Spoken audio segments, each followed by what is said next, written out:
ارے مومنو تم کہاں سو گئے ہو، خدا کا یہ قرآن لٹا جا رہا ہے۔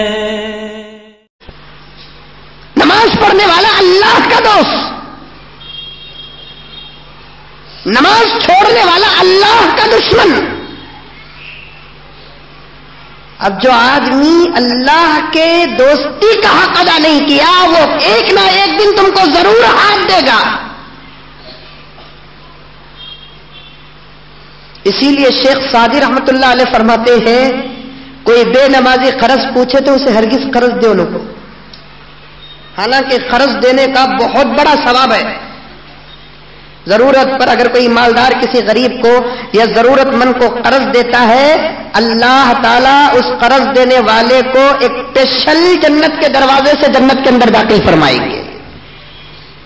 قرض دینے کا ثواب بہت زیادہ ہے۔ اس کا مطلب یہ نہیں کہ نماز کے بعد سب بھی قرض مانگتے ہوئے پھرو، ہاں، قرض دینے کا ثواب بھی ہے، لینے کے بعد واپس کرنے کا تو اس سے بڑھتی ثواب ہے۔ ہمارا قصہ کیا بولے تو قرض لے لیا تو پھر وہ گلی سے آتے چ نہیں، ہمیں موبائل نمبر بدل جاتا ہمارا۔ اگر حد سے زیادہ فورس کر کو زبردستی کرے تو نہیں دیتا، کیا کرتا یہ کر لے رہے، ایسا قصہ ہوتا ہے۔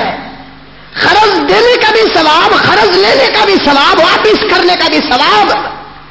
لیکن حضرت شیخ سعدی رحمت اللہ علیہ فرماتے ہیں کہ کوئی بے نمازی قرض پوچھے تو ہرگز اسے قرض نہ دو، کیونکہ نماز ایک قرض ہے۔ جب بندہ اللہ کے قرض کو نہیں پھیڑ رہا ہے تو وہ تمہارے قرض کو کہاں ادا کرے گا۔ اس طرح کے اور ویڈیوز کے لیے ہمارے چینل کو سبسکرائب کریں، بازو میں لگے بیل آئیکن کو پریس کریں، زیادہ سے زیادہ شیئر کریں۔